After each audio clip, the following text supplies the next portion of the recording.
The Ghost of Dunstanburgh Castle, Laying a Ghost at Etherley, and Part 1 of The Haunting of Jedburgh Castle Jail and Museum. Welcome to episode 14 of a Northern Counties Paranormal podcast, hosted by Within the Boggart Wood.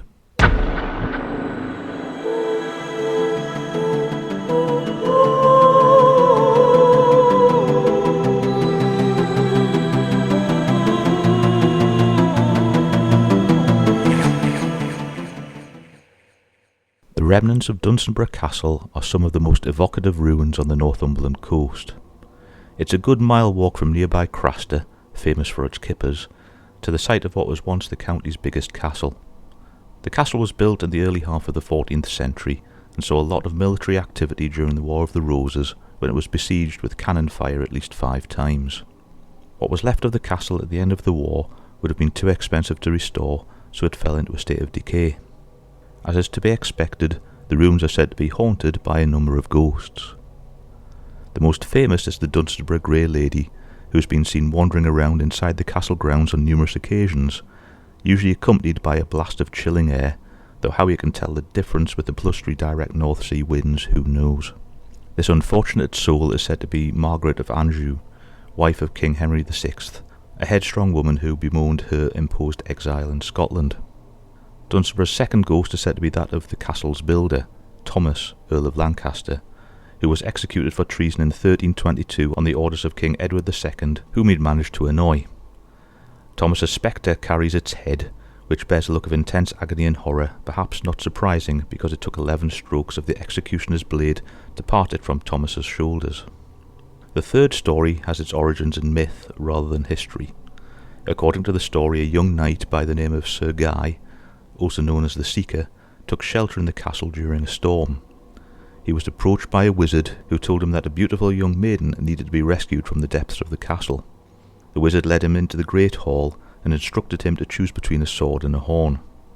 Whichever he chose would be the instrument of the maiden's release. Already armed with a keen-bladed sword, the knight picked the horn and blew it.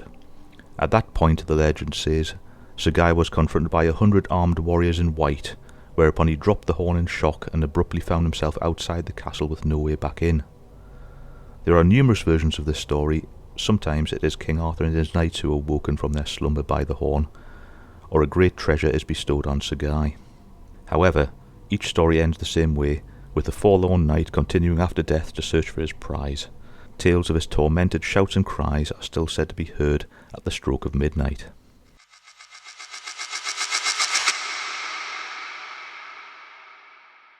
This episode's From the Archive section comes from the Darlington and Stockton Times, Ripon and Richmond Chronicle, dated Saturday 29th of May 1880, and is entitled Laying a Ghost at Etherley. For some months, the credulous portion of the inhabitants of Toft Hill and Etherley have been thrown into a state of perturbation by the midnight peregrinations of a ghost, whose favourite haunt appears to have been the churchyard. The visitant usually appeared in a white sheet or nightshirt, and none but the bravest have dared to disturb its nocturnal rambles.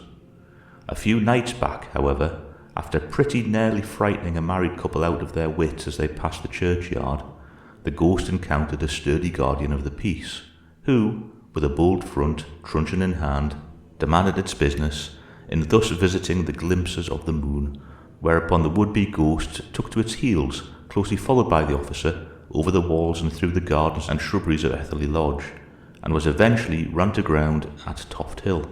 The ghost turned out to be a miner named Thomas Fawcett, who had nothing on but his nightshirt. He refused to speak on being seized, and saying that he was in the worse for drink, the valiant officer at PC Lowes summoned him before the Auckland magistrates on Monday, when he was presumed fined 7 shillings 6 pence and costs. Thus the ghost is presumed to have been laid.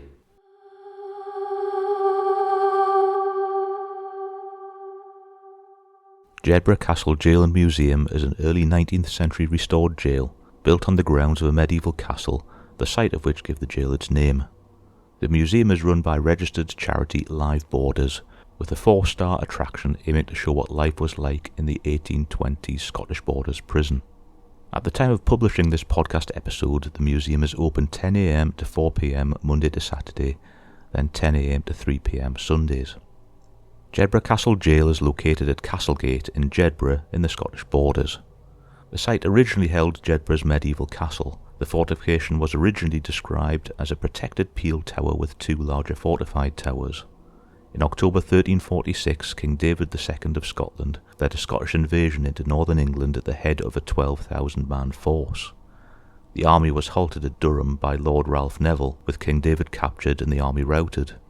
From then, Jedburgh Castle fell into English hands. Then in 1409, the castle was demolished by the Scottish to prevent the site's strategic use by the English.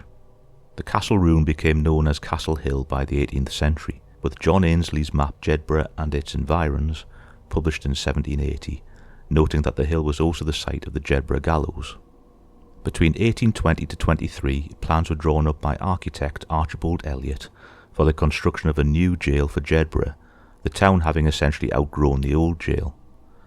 The first stage was the clearance of the gallows and the remains of the castle. The work was undertaken by Mr. Gillespie, builder. The prison was built using the John Howard system, aimed at reforming prisoners as well as providing adequate punishment, while also allowing good living conditions. The first map of the new prison is likely depicted on John Wood's map, dating to 1823. It was a model jail with a central jailer's house, with rectangular cell blocks to the south, east and west. The cell blocks were segregated depending on their occupants, with the western of the three blocks holding male debtors and female prisoners, the southern being a block for male prisoners, and the eastern the House of Correction or Bridewell. The site was set out in a D-shaped plan with a double-walled layout.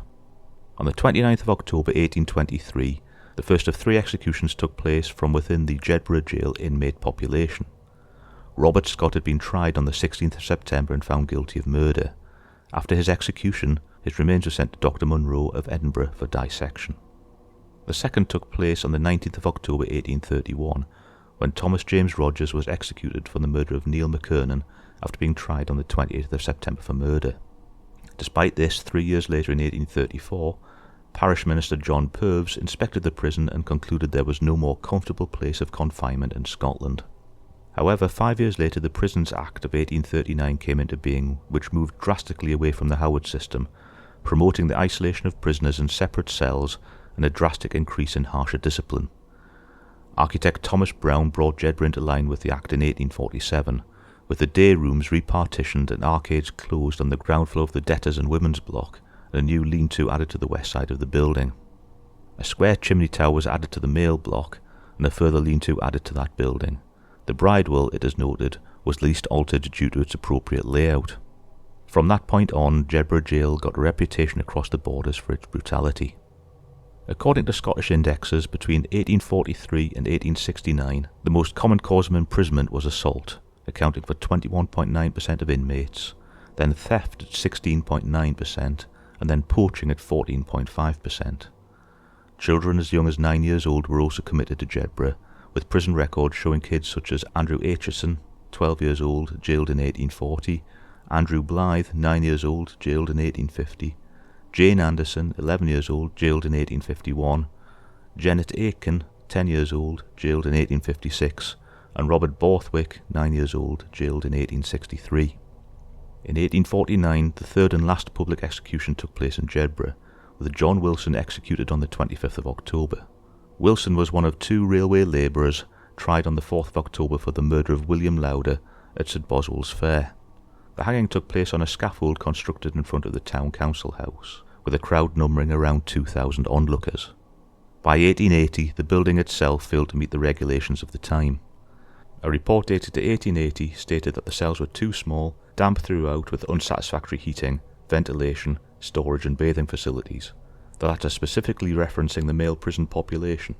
It was also noted that there were no sewerage systems in place, and all such matter had to be carried out in buckets and disposed of in the garden.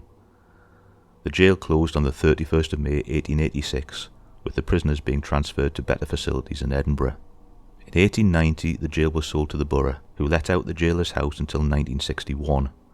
It was then decided to open the building to the public, with Aitken and Turnbull, Edinburgh-based architects, led by architect F.T. Scott, restoring the Warden's Block in 1969, with the same team then working on the Bridewell in 1981, restoring the building to the best of their ability to the 1823 layout. Now, turning from history to the paranormal, finding stories in antiquity relating to the jail has proven difficult.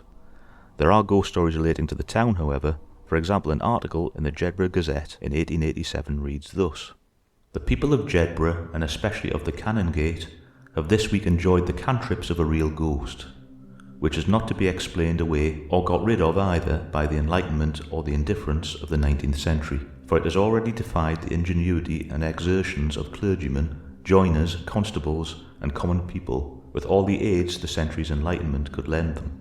The mysterious manifestation began in a house in Canongate on Friday week, precisely the day on which was buried an infant that had died suddenly in the house below. Quite naturally, or rather quite supernaturally, the two events were associated in the minds of the people, and a conjectural explanation of the existence of the ghost was found. The manner in which the ghost made its presence known was this: a mournful sound was heard, ascending apparently from under the floor of the house. This would slightly vary in tone and finish with a musical cadence. At times the sound was like the sighing of the sad autumn winds, and again it resembled the softest notes of a melodeon.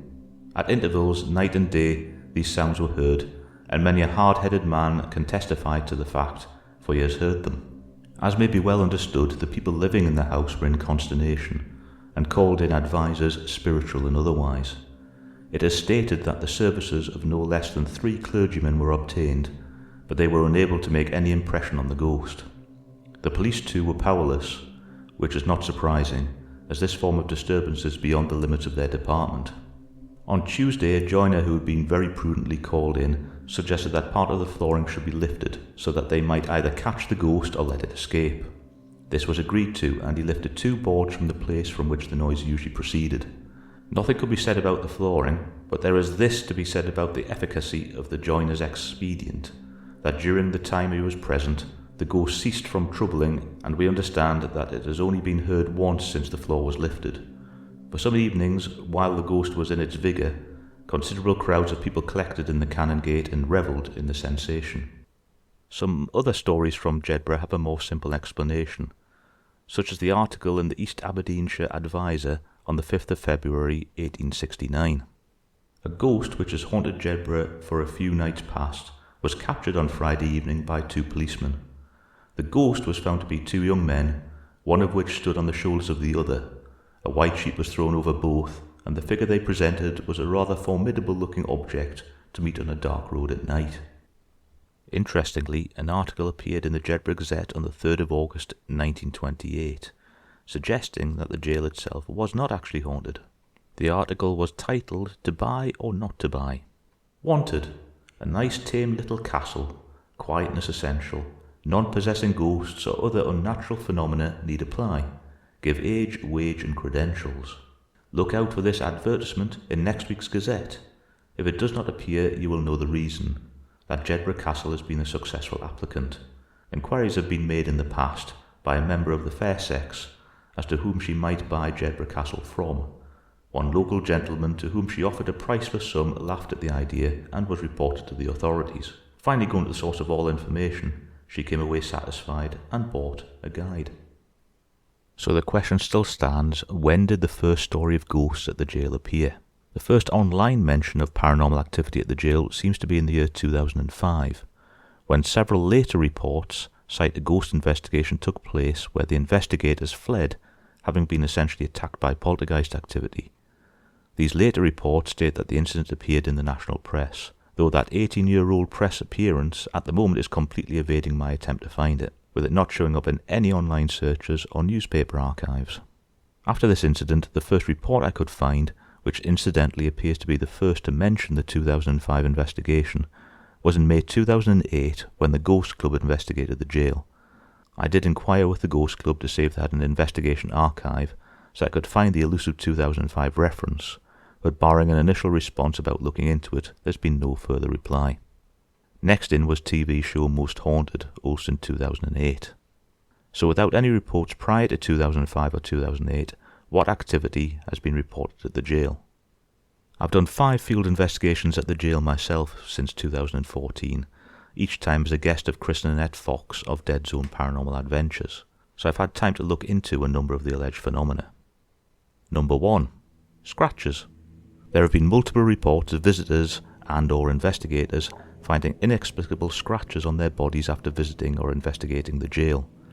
However, due to the nature of the building, it would not be unexpected for a visitor to potentially scratch themselves on rough or protruding surfaces and not notice at the time, especially on arms and areas such as the spiral staircase and the cell blocks. Number 2. Mists and orbs. Despite years of research and even statements by digital camera manufacturers explaining how orbs are created through the photography process, many investigation groups still cling to the theory that orbs are evidence of paranormal activity. They're the lazy approach to quick and easy evidence, and as such a number have been reported over the years at the jail. Now, bearing in mind that the cells especially are somewhat dusty, multiple airborne particles are visible to the naked eye in a strong torch beam, and they get cold at night, often leading to the misting of investigators' breath or other gas-escaping bodily functions. Paranormal mists and orbs at the jail can easily be explained by simple environmental factors and airborne particles. Number 3. The Phantom Bagpiper. A phantom bagpiper has been seen and heard on the castle walls a number of times by visitors and investigators, and was sighted certainly as early as the Ghost Club's visit in 2008. Dead Zone Paranormal Adventures initially thought they had caught an image of the piper on camera on an early visit to the site. However, Chris Fox, team founder, was able to debunk it as pareidolia formed by a bird. Number 4. Visible apparitions and photographic anomalies. The Ghost Club's 2008 report mentions a number of apparitions having been witnessed at the jail, as well as the piper noted above. Several investigation groups claim that the spirit of a former prisoner, Edwin MacArthur, executed on the site in 1855, haunts the jail, specifically the mail block, and treats visitors and investigators to his own brand of poltergeist activity. Now, we've already gone through the history and we know no one was executed in 1855 at Jedburgh. Examination of the prison records also show no inmate by the name of Edwin MacArthur, and census records fail to list anyone of that name in the borders. So basically, MacArthur is the figment of a paranormal investigator or spiritual medium's imagination, produced during a ghost hunt at the jail. The name was written online in the group's website, and the name entered local legend. So if you're on an investigation at the jail with a group and someone mentions sensing Edwin MacArthur, you know instantly that they've just researched the alleged activity at the site beforehand. In the Border Telegraph, April 2019, an article described the best ever photo of a ghost, apparently snapped during a failed selfie attempt at the jail. However, the blurry image is clearly just one of the cut-out figures that lie within the jail, and the results of poor reporting. Again in the Border Telegraph, 6 months later, the image of what was described in the media as a hooded woman appeared alongside an article in the Chat It's Fate magazine. The photograph had actually been taken during the Dead Zone Paranormal Adventures 24-hour investigation in October 2019 by one of the guest investigators, and was intriguing as the image was only visible on that one investigator's camcorder, while 2 others filmed the same area with no results. It wasn't until 2020 when the original photographer sent Dead Zone Paranormal Adventures a copy of the unzoomed image, as well as 2 others in the sequence. Examination showed an infrared reflection which appears to have caused the anomaly. The anomaly changes form slightly as the camera moves, and lens flare can clearly be seen across the door. Of interest is a further anomaly in the window, suggesting that the infrared of the camera night vision was essentially interacting with shiny surfaces, as in the window and the door, with the lens of the camera forming the shapes and pareidolia then fills in the rest. This analysis was done by myself and Chris from Dead Zone, though the original photographer disagrees with the explanation. Number 5. Stones and other objects being thrown at people. There are numerous references online to the 2005 investigation group having experienced poltergeist activity. As previously mentioned, I've not been able to track this account down, so far the earliest record that suggests this activity appears to be Most Haunted's 2009 show. Number 6. Drain on battery-operated equipment. Numerous reports of investigators claiming battery drainage in mobile equipment have been reported. However, it is unknown whether this was just a result of cold temperatures, as it gets very cold in the jail, as the cold can have a draining effect on some battery types, with the charge returning when the battery warms up. Number 7. The sound of door slamming shut. The sound of cell doors slamming shut when the doors don't actually move has been reported by a number of visiting investigation teams. A few investigators have debunked the phenomenon, reporting that the sound appears to be caused by the flagpole on top of the jailer's block. In a breeze, the rope cracks against the pole, creating a metallic clang that echoes across the site. However, having heard this sound on a number of occasions now, I can say that the flagpole crack bears no resemblance to the sound of the doors opening. There is also the occasional but repeating report of doors slamming shut on investigators within the cell blocks. The weight of the doors would make it incredibly unlikely that this would be caused by airflow, and isn't something I've seen myself. Number 8. Audio anomalies.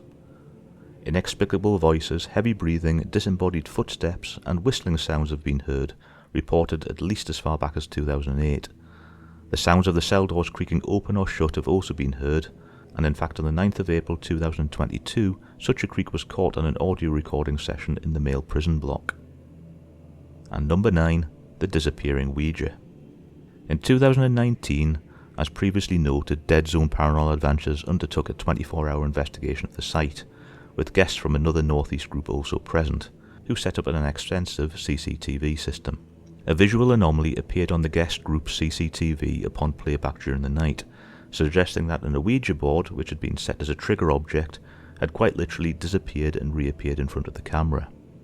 However, the raw footage was not made available to Dead Zone, and the phenomenon also coincided with a trap camera Chris had set to cover the board having had its memory card wiped. So the true nature of the anomaly cannot be investigated further, other than to repeat the experiment.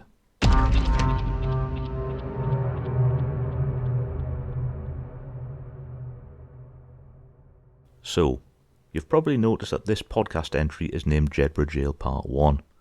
Part 2 will be in the next episode, after I've been on another investigation at the jail this Saturday, the 19th of August 2023. I'll be attempting to put together audio from the investigation for the podcast, as well as attempting to film some content for the YouTube channel, which is looking very empty at the moment, and film some extra Patreon supporter content. So without further ado, I shall say bye for now and hope you enjoy this episode. Until next time, have a good week and stay safe.